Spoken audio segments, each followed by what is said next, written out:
BC had an election for municipalities. Heading issues were discussed along with trivialities. But at the end of the day, when all the votes had been counted, just who had been elected and who had voters left for dead. In Vancouver, Kensington had a landslide win. Down in Surrey, voters turfed up McCallum. North Van City voted Linda Buchanan. Out in Richmond, Malcolm Brody wins again. It's like in 2001 and 2 and 5 and 8 and 14 and 18 and 22. Oh, back here with the main show, voters gave the heave to divided councils, and they said that they would rather elect one party. Their vote totals hardy. They voted ABC. Oh yes, they did. All 7 were elected. The 3 who defected from the NPA got into power again. The city Genova blew up like a nova. Don't let the door hit you as you leave. On Pork's board and school board, the general story's much the same. All other parties went out and ABC saw massive gains. But there is one consolation from this vote that you may take. Colleen Hardwick, Colleen Hardwick, Colleen Hardwick, Colleen Hardwick. We know of the Nimmies and T4, a livable Vancouver lost. Moving now up to Surrey, if you're in a hurry, run over the mayor in a safe-on parking lot. Oh, wait, the mayor was lying, now the clown is trying to make mischief charges stick to him. This election's a sad thing if you like money laundering. Ritual men went down to defeat in Langley and District of North Vancouver, the pigeon banning boomer. She won re-election, burn out, BCA's a stranglehold against Balcara. I'm joking, we don't report on them.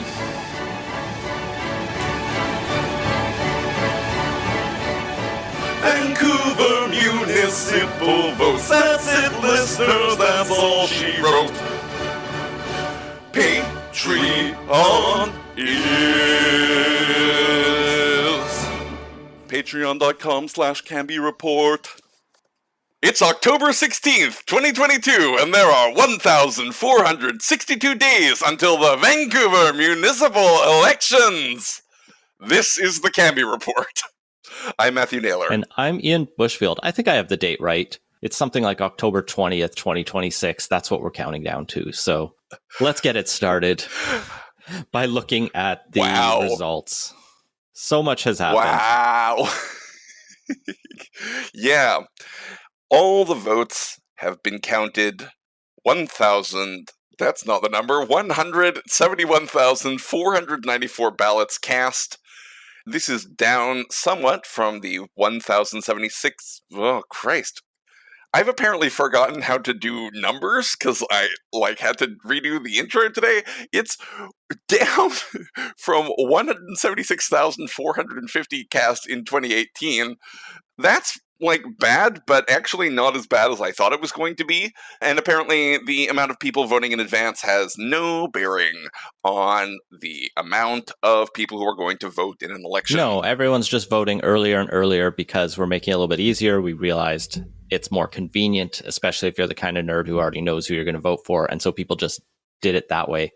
Turnout dropped across the region. I haven't seen a full formal stat, but I know here in Coquitlam, numbers dropped from 25% to 20% turnout. Burnaby saw turnout drop below 20%, but they didn't have a mayor running, so 18% turned out. Some other municipalities were a little bit better. I think Surrey was in the high 30s of turnout, so not a great day for democracy from the who had their say, or more like who didn't. That's pretty abysmal, but not showing up is a kind of decision of its own. So this is the council we've got.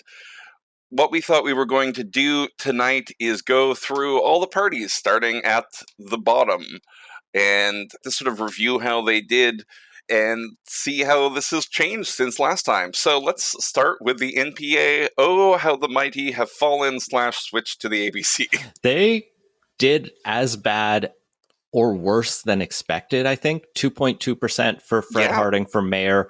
My favorite stat of this entire show is going to be that he did better with Vancouver First in 2018, getting 5,640 votes, than he did this year, where he got 3,905 votes. The NPA brought Fred Harding down.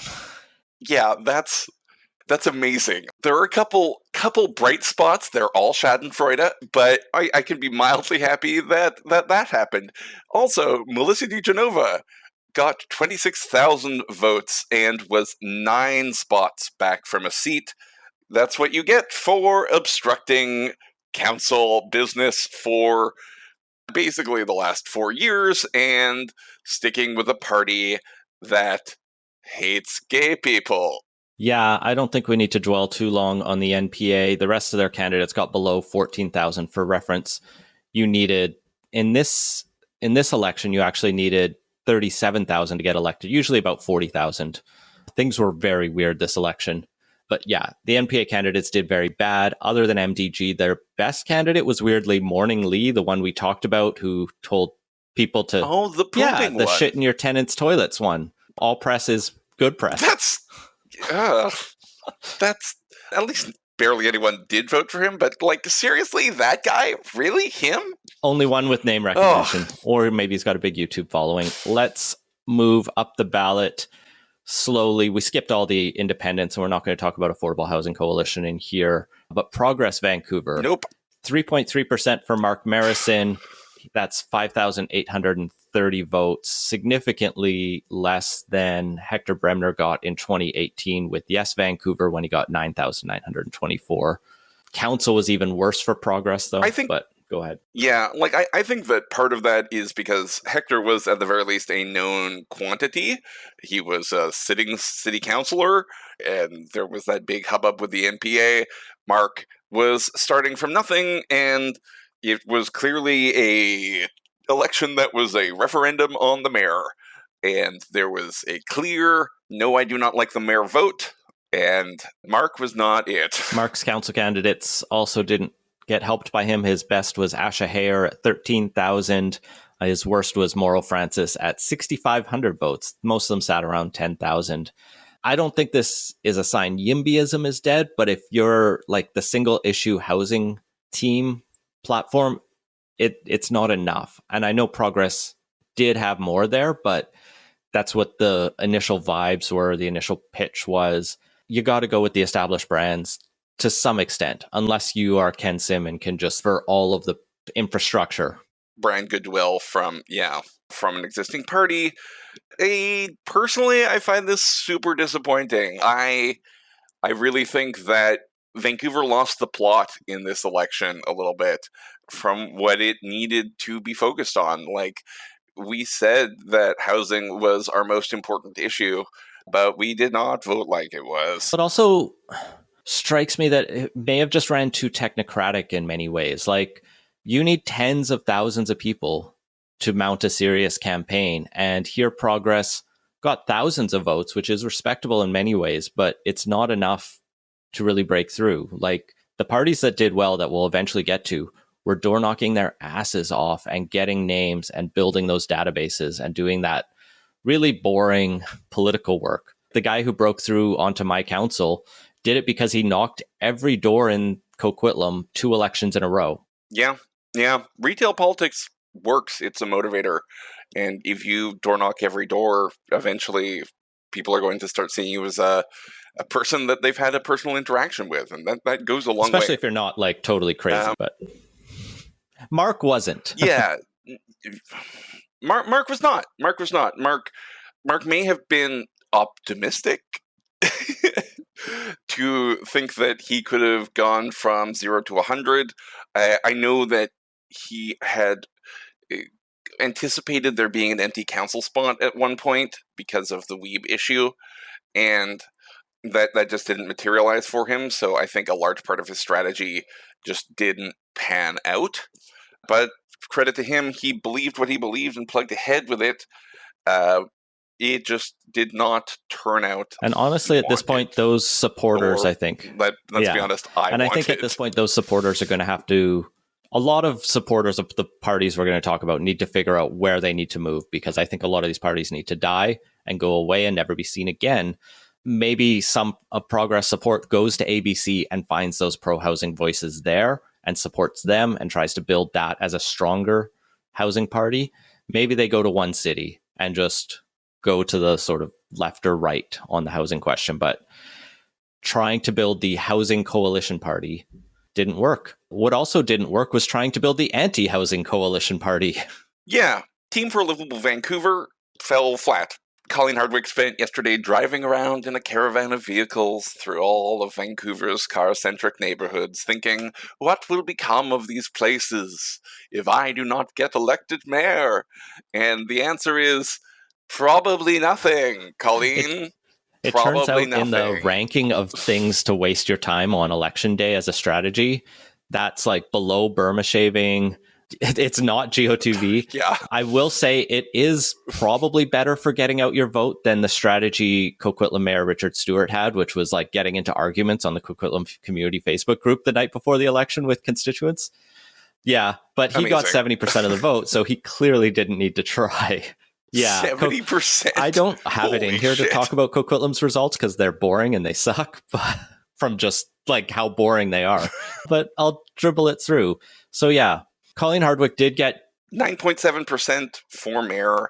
Cleta Brown was their top vote getter at 21,000 votes. The rest of them got between 16 and 18,000. Personally, I just wanted to check in on our old friend, Bill Thielman, to see how he was doing.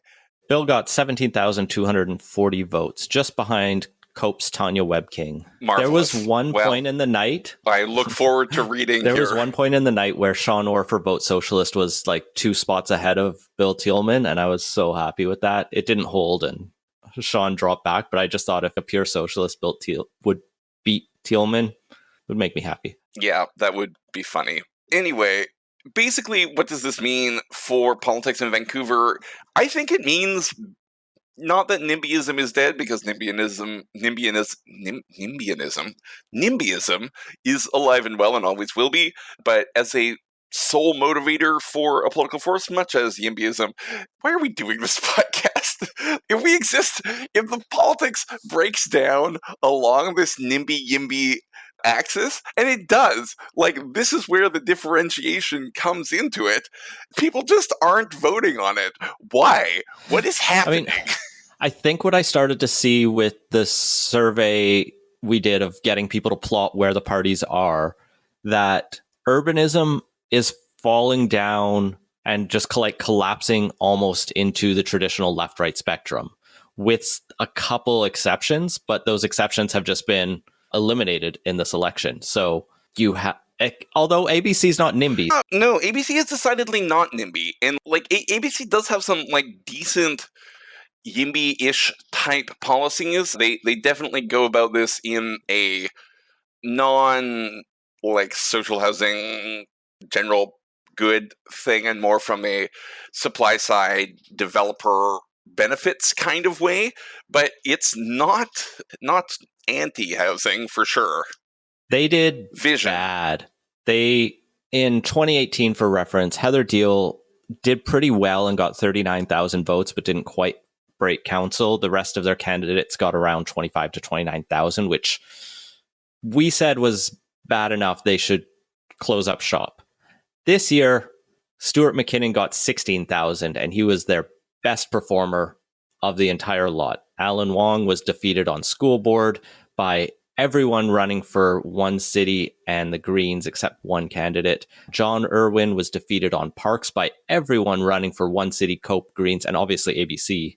The rest of their council candidates, Leslie Bolt got 11,000, and the rest were even worse off than that. Like, they were a non-entity in this election. Stop trying to make fetch happen. Fetch happen. It's done. A group of communications consultants, and actually really well-meaning, I think, good, smart people. It's not a political party, though. Yeah, but, like, they're not a political party anymore. Go talk to Progress, and something needs to happen. Like, people need to get together and have a conversation about how these divided loyalties impacts their ability to function as political machines. Because they're not doing it right now. Tragedy of the commons. Not all happening. Around. But Vision and Progress they have no argument for why they should still be around at this point. No. Vote Socialist. This is a hard one to judge. They never existed before. Cool. He came in, he got 13,000 votes on council, which is not great. It's not awful for something out of nowhere. They did a little bit better on parks and schools. They were still behind Cope, though. I joked on my Twitter that it's either just an internet my bubble or else everyone is voting for socialists and they will do very well. And it turns out it's just my bubble, as I was expecting. Yeah, I saw that tweet and I was like, oh, I knew where I that was hate to going. break it to you, but yeah. They did manage to beat Progress Vancouver's top vote getter by a few hundred votes. Not that I ever think that Vote Socialist and Progress were going to get together, but man, like... At least they only ran one for each. I respect that they were modest in that. If they had run more, it would have been painful to watch. I don't know if they can maybe make a case that they need to try it again. They're building up, and this was a test, but... No, they absolutely can't. They absolutely cannot.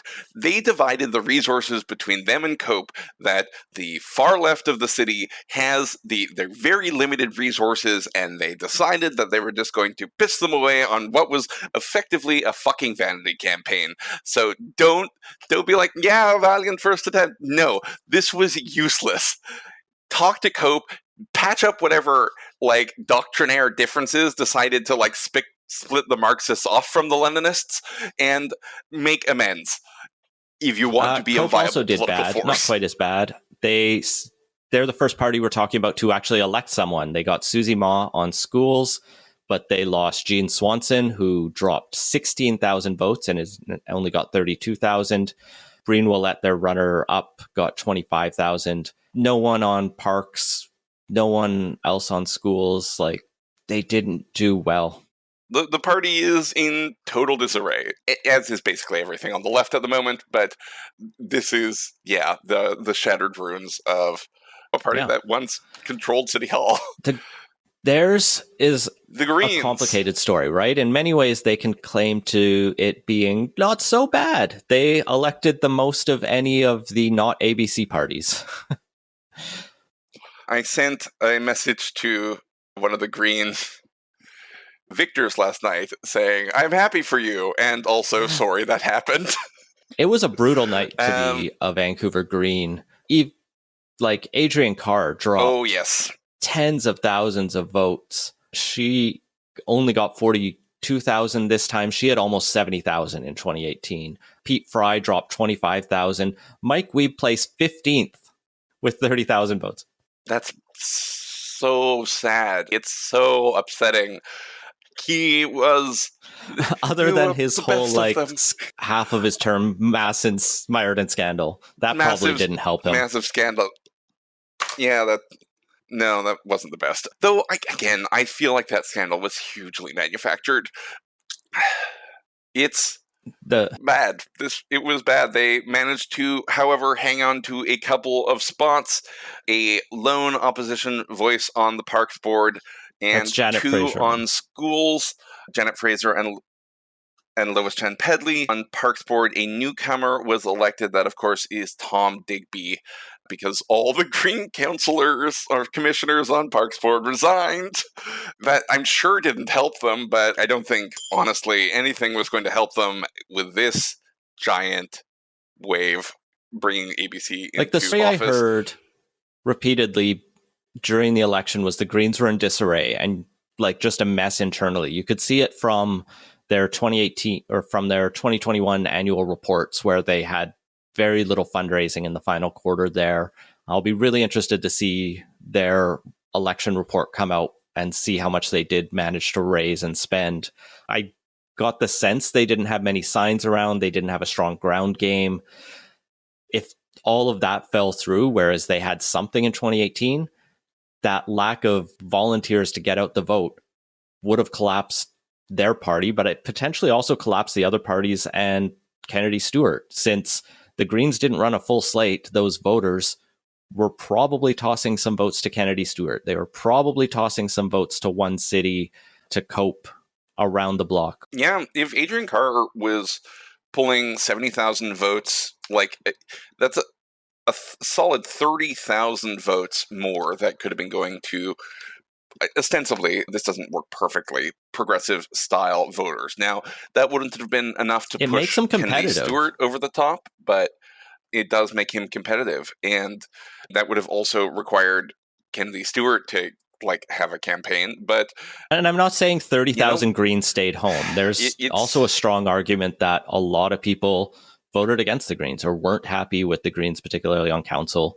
and that harmed their votes. And hey, we have been first among those people expressing some dissatisfaction with the Green councillors. I also love in the lead up to the election, the people who were creating these vote charts, and for the Greens, they were like, we cannot square what you did, so we're going to put every single Green councillor on individually and invent some new shades of the red, yellow, green color spectrum in order to deal with them. Greens.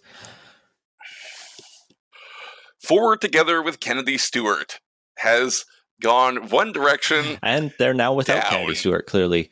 So what's super interesting here is Kennedy Stewart got almost the exact same number of votes in the 2018 election as the 2022 election.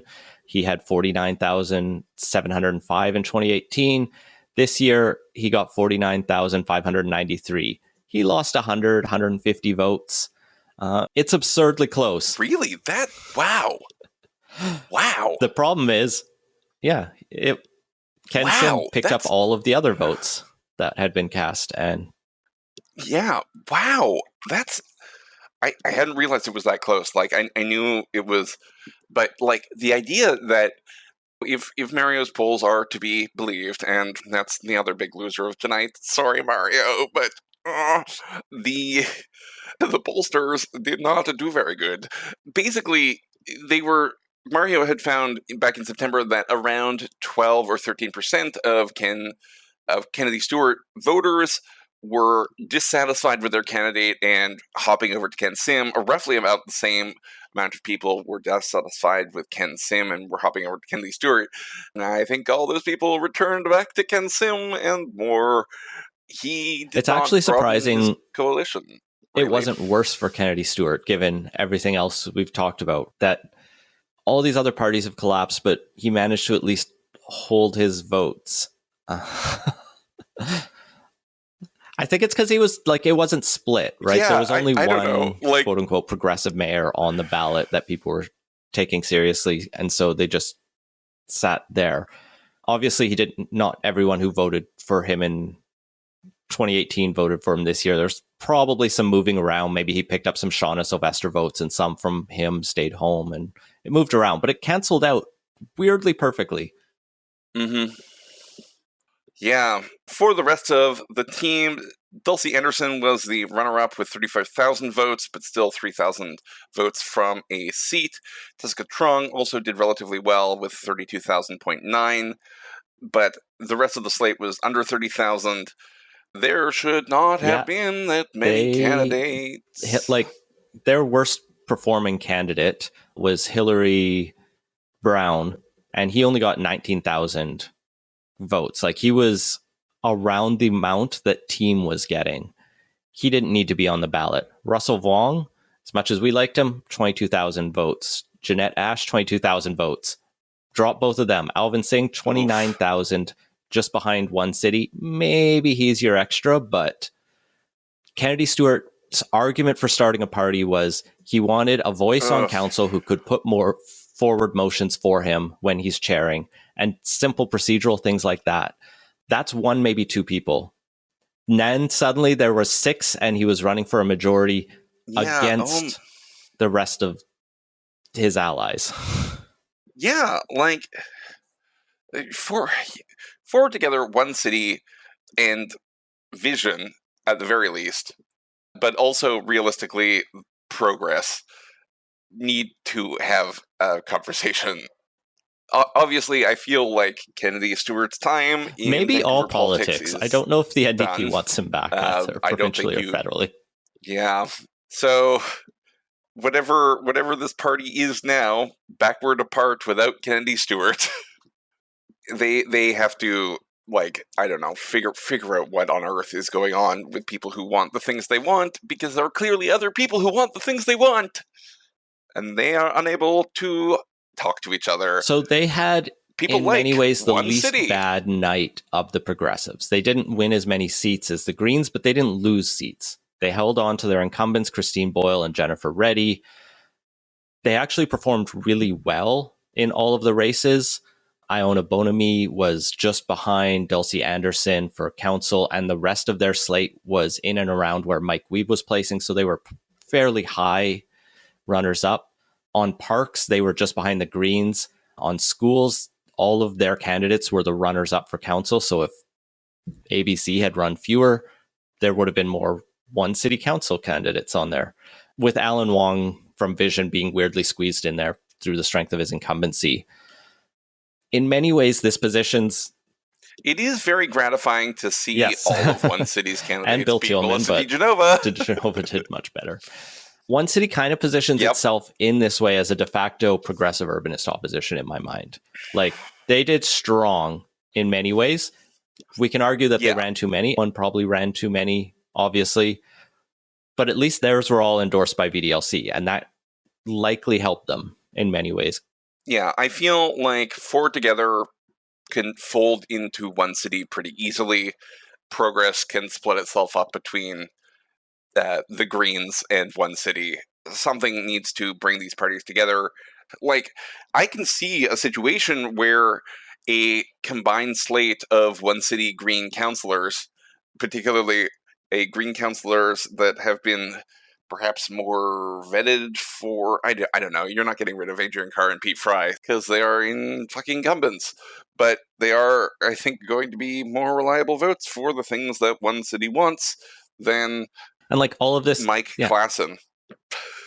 Not that I think Mike Klassen's a bad dude, but I don't think he and one city necessarily see eye to eye. Leaves a lot of work for Christine Boyle to do over the next 4 years. I think she can, like, she has worked well with Sarah Kirby-Young, Rebecca Bly, and Lisa Dominato, and so I think she will be able to get some things done, just like the Greens will be able to bring some things forward that will meaningfully move forward, but they are very much handicapped into the corner of council.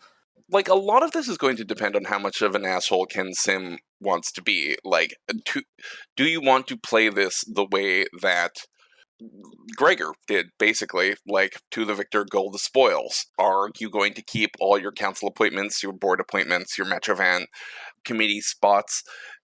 Are those all going to go to ABC councillors, or are these going to get split up amongst the various councillors on Greens and one city?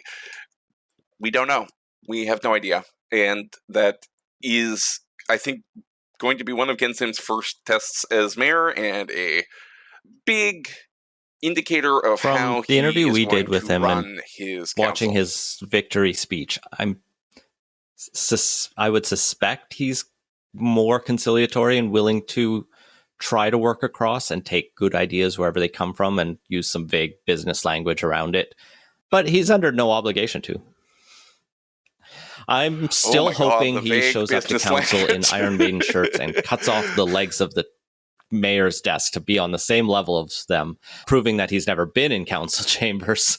Yeah, but, like, seriously, Rosemary... Please cut this. But seriously, Rosemary Rockschmaltz was, I think, I guess the last question I have coming out of one city. Mr. Sim. Yes. I guess the last question I have coming out of one city's results is, does this position Christine Boyle as almost the progressive mayoral candidate in 2026, even with one city trying to up them? Because I think one of the things that they're still weakened by and struggling with is brand recognition. Like, the polls we saw, people are like, one who?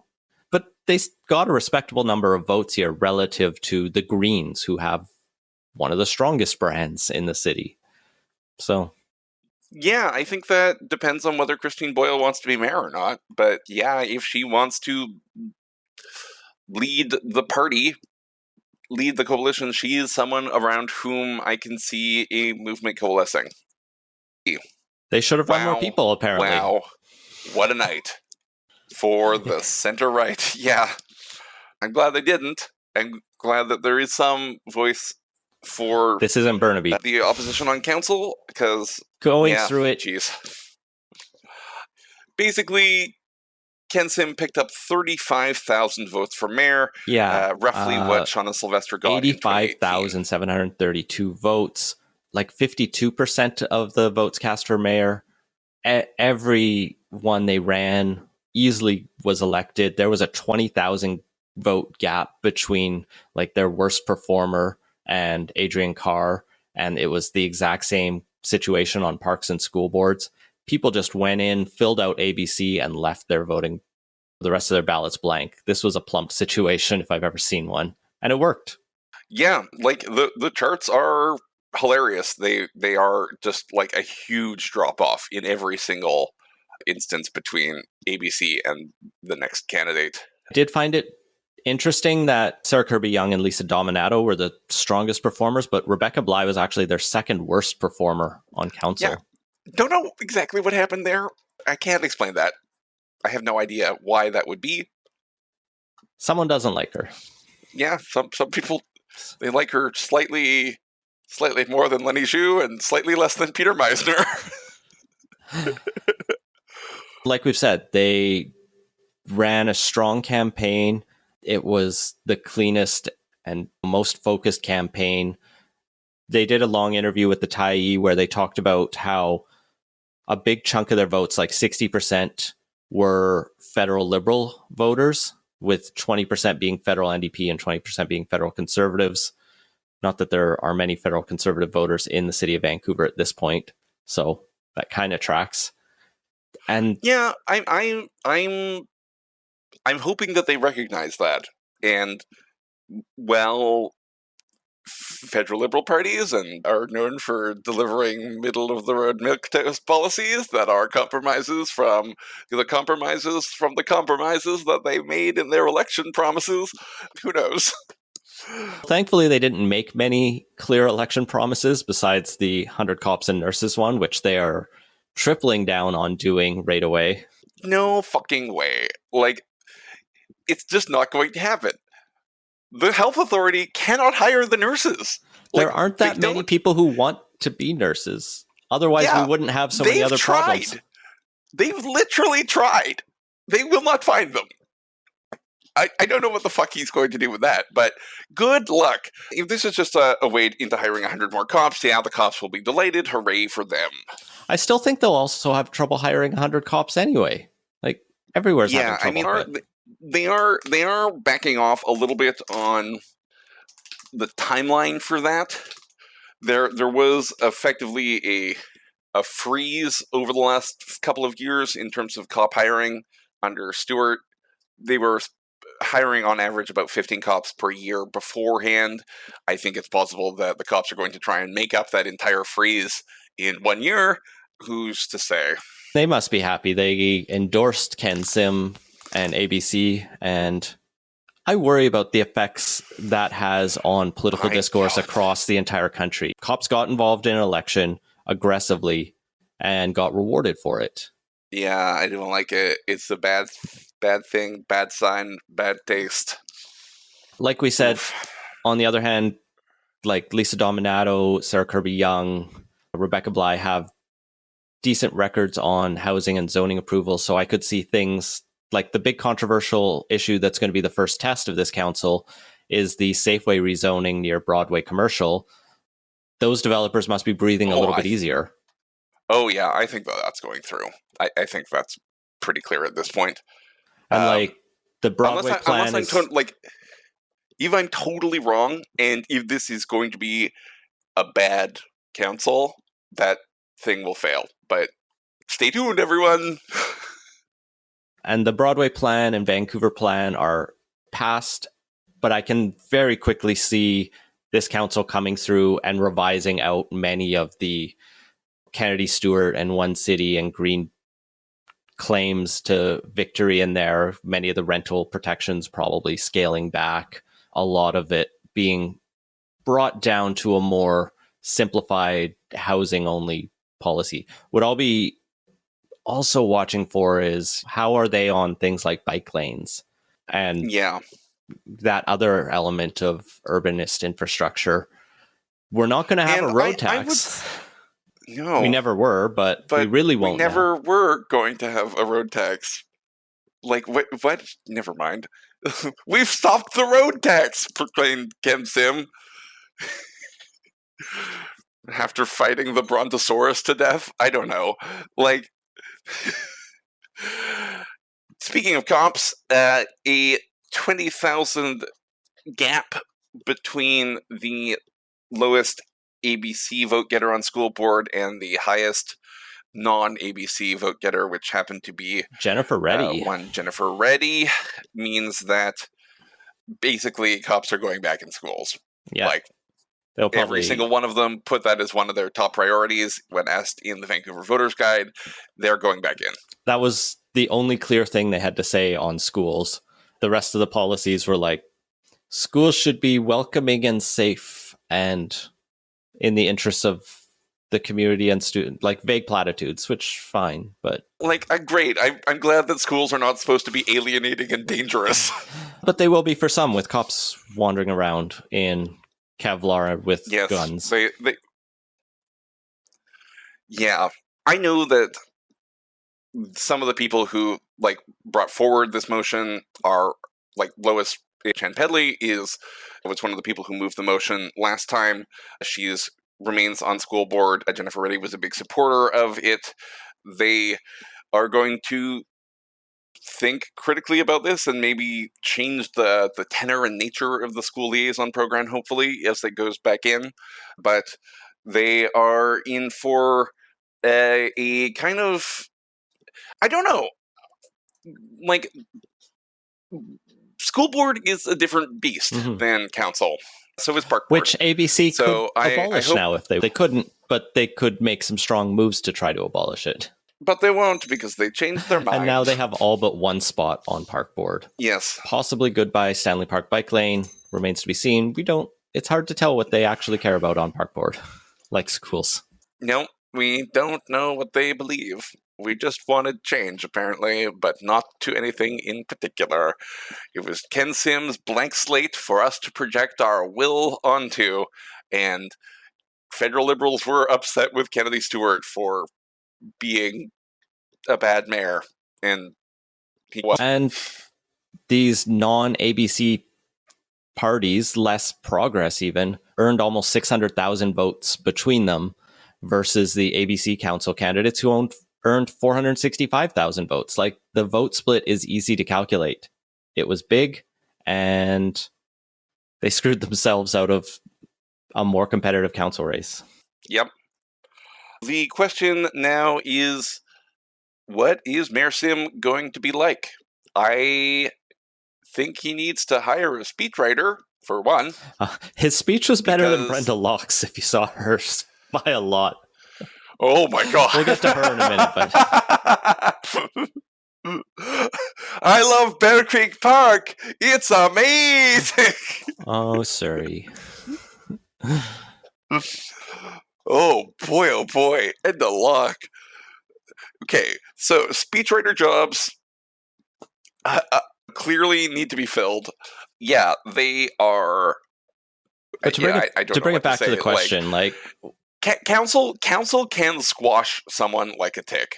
Like, you might, council and the city itself, like running a city like Vancouver, being in the mayor's chair, being on the hot seat is difficult.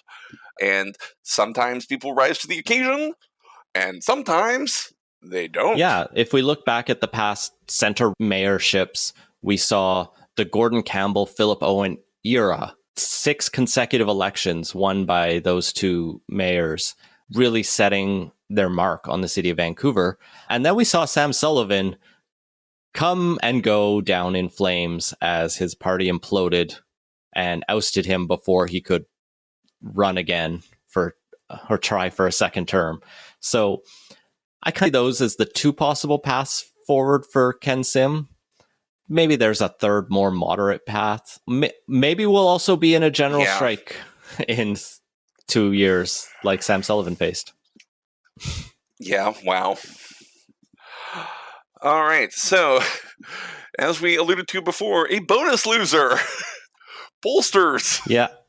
Oh, Research Co. Thank you, Mario, for coming on the show, but did not pan out for you guys last night. You did a decent job on CTV, but as it turns out, your likely voter model did not Yeah, pick a winner. he released a poll on the eve of the election saying it was going to be very tight, like 35% again.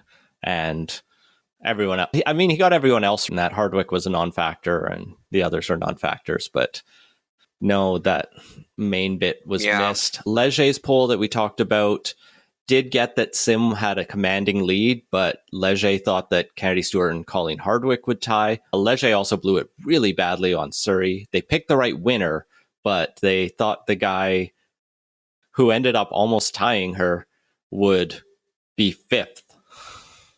And also they got Suk Dhaliwal really bad. And they also put Suk in second. That was not going to happen. People do not. I don't have like Main Street's Suk, last poll in front of me. apparently. I don't think they had it perfect either. No one saw this. No, they had Sim out in front. Main Street last election, or sorry, last poll before the election had Sim at 29, Stewart at 24, Hardwick at 15, Marison at 8, Harding at 6. So drastically overestimating Marison and Harding. Still pretty much an overestimate for Hardwick. Not bad for Stewart. Drastic underestimate for Sim. Polling municipalities is hard at the best of times. And then you get a change election where the mood is all over the place and you don't have many data points to base off of. So glad we didn't spend any money on a poll, at least. Yeah, good for us. Let's quickly survey the rest of the region, though. Not too much to say because most of it followed what we said in our last episode where we previewed what the contest would be. Surrey, the most interesting. We got to pay more attention to it on election night because Vancouver was very slow getting its results out. One of the polling stations lost power. Very slow, like 11:30. One of the polling stations lost power, so they had to wait until they all voted before they could start counting. Whatever. Anyway, meant we got to spend a lot of time watching the Surrey results come in as Doug McCallum and Brenda Locke duked it out for under 30% of the vote each. In the end, Brenda Locke won 28% of like 30% of the vote. Doug McCallum, 27. Gordy Haug, 21%. Ginny Sims, 13. And Suk Dhaliwal, 8%. Yeah, this was much closer than I thought it was going to be for Brenda Locke. And I thought that she came out and spoke a little. It was wildly early. But apparently Black Press had declared her the winner. So that was what she went on. She was like, someone has declared me winner. I'm winner! And then it got closer and closer and closer and closer, and then she won anyway. Doug McCallum also then gave his concession speech, which CBC only got half of because it was too fast. Yeah, it was quite short. Yeah, perfect, no notes. What a way to go. So yeah, Locke will probably try and get the RCMP back, and it'll be up to Mike Farnworth to decide how much of a hell to make her life. Because a 28% mandate is quite the way to say the people have spoken. Yeah, admittedly, they do have a functional majority on council. They have 5 votes of the 11. Yeah, and I think another 2 are quite sympathetic. That's not a majority. Never mind. Sorry, they have 5 votes of the 9. Yeah, and I think one of the other parties is like Doug McCallum's Safe Surrey coalition got wiped out of council as well. And so it's a new set of voices there. No, Safe Surrey Coalition managed to elect Doug Elford and Mandeep I looked at the wrong time of night. I don't have the results right in front of me. What a mess. I thought when seeing how many people were running that this could be an election where someone with a quarter of the vote wins, and we almost got there. What an awful show for what an awful thing to happen. Yeah. The other way you can win is no one to run 13. Against you, like Mike Hurley had in Burnaby. Yep. Council we thought could be interesting. It wasn't. The Burnaby Citizens Association. It was very much not. Yeah. Sweep it. Party continued its stranglehold they didn't on power. Sweep like they have in the past. Joey Keithley was reelected quite handily, and one Burnaby elected Richard T. Lee, former BC Liberal MLA, as Mike Hillman, their incumbent, lost. Mm-hmm. Also, federal Liberal candidates. Yes. In New Westminster, Patrick Johnstone's Community First did quite well. It was a little bit close at times with the New West Progressives, but overall, an easy victory for Johnstone and his team. New West Progressives, humbug. Yeah, in New West, like the it. ex-First Party is the left-wing party, and the Progressives are the right-wing party. Parties shouldn't be allowed to choose their own names anymore. No, they should not. Also, I loved CBC's reporting on this, where it was like, ooh, the light gray party is beating the slightly more light gray party. Like, I feel like, I know it would be a lot of work. I know it would be a big pain in the ass, but I feel like every candidate should have to pick a color. Like, you should, if you're a party, you get a swatch of colors. And if you are an individual candidate, you pick a color out of a hat. And that is your color for broadcasting and your election signs. In the city of North Vancouver, Linda Buchanan easily held on with 57% of the vote. District of North Vancouver incumbent Mike Little defeated urbanist upcomer Matthew Bond by 322 votes. That was heartbreaking. Wow. That, honestly, it's that race where I'm like, that's so sad. It was so close. And it's really upsetting to see that. But Mike Little holds on to power for another term. West Vancouver, Marianne Booth goes down to defeat anger in that community, seeing Mark Sager pick up the swing on the swing in West Van was wild, right? Sager comes back. He was the previous mayor. He got 6,000 votes. Marianne Booth dropped down to 2,800, with Marcus Wong getting 2,400. So big swing there. Yeah, and those Marcus Wong votes were like arguably votes that would have gone to Sager as well had he not been running. Coming out to the burbs in Port Moody, Megan Lottie beat Steve Milani 4,900 to 3,900. Milani was the more pro-Vagramoff guy, so happy to see the change there. Also, Hunter Madsen, the counselor there who released the manifesto of NIMBYism that he wrote while his foot was broken, he went down.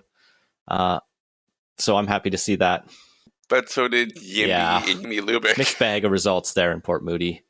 Really good results in Maple Ridge, though, as Mike Morden destroyed. Yeah, what a happy surprise. Yeah, Mike Morden, angry jackass who hates the homeless more than anything.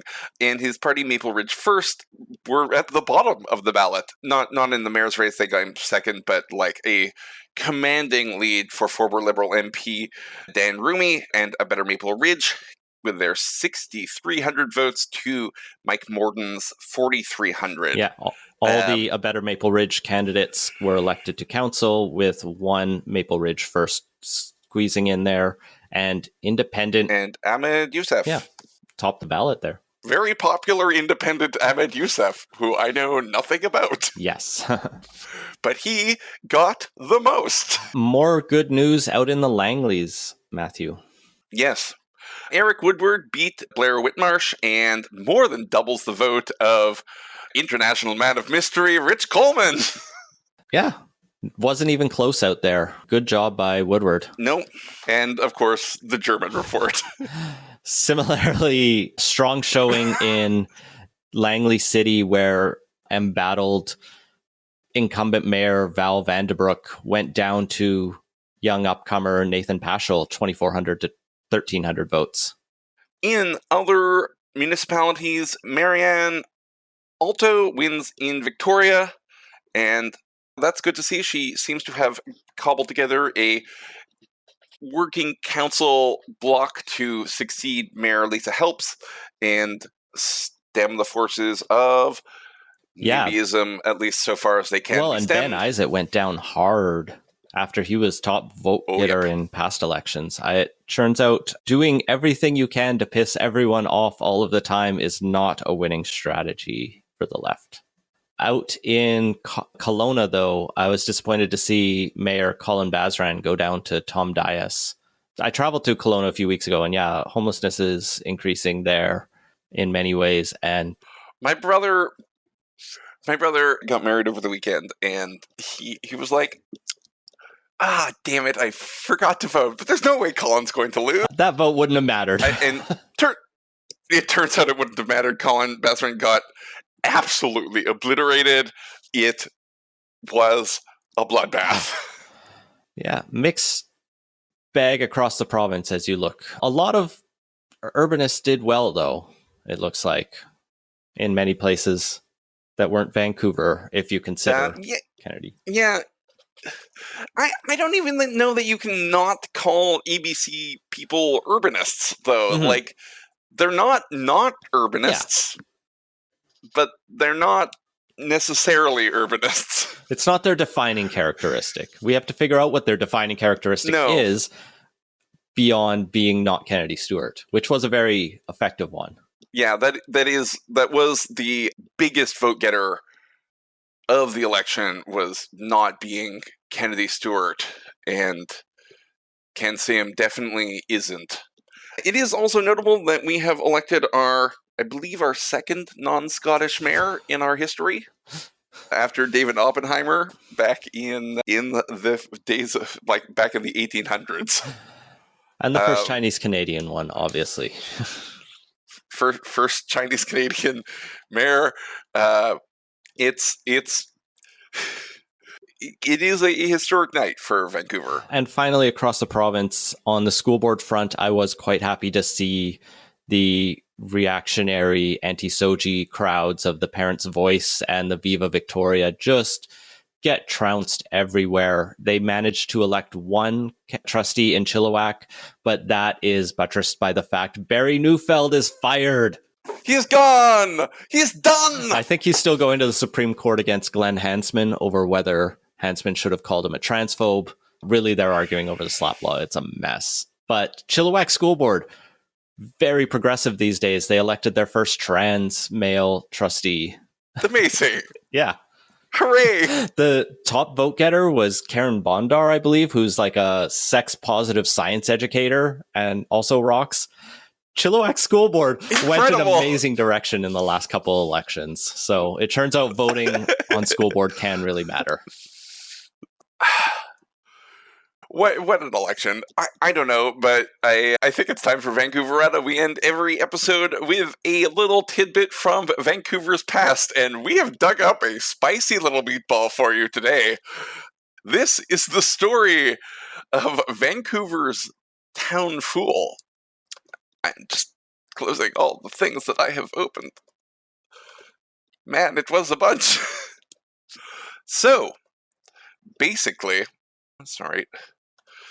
Back in 1968, an intellectual named Joachim Foikes, or Joachim Kim Foikes, was deemed Vancouver's official town fool by the Canada Council for the Arts. And recently, Anvil Press released a book about his life and times.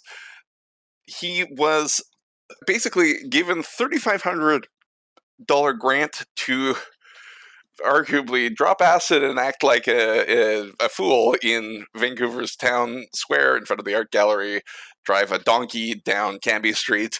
It was really weird. $3,500, by the way, being a lot in the late 1960s when he was doing this. Yes, this is the book Fool's Gold by Jesse Donaldson.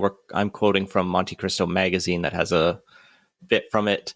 It says he was a 36-year-old tall, soft-spoken with an unmistakable German accent. I'm just thinking, I'm 36 and I'm not using my time as well as some other people. No. He would dress up in red and blue fool's motley. He set up a shop on the city's courthouse, and he spent 2 to 3 hours each day dispensing philosophy to adults and nursery rhymes to children. He had wandered the streets to passers-by with his bauble in hand, the iconic jester-headed staff that serves as the source of the fool's power, a constant reminder that no one was above all mockery, least of all the fool himself.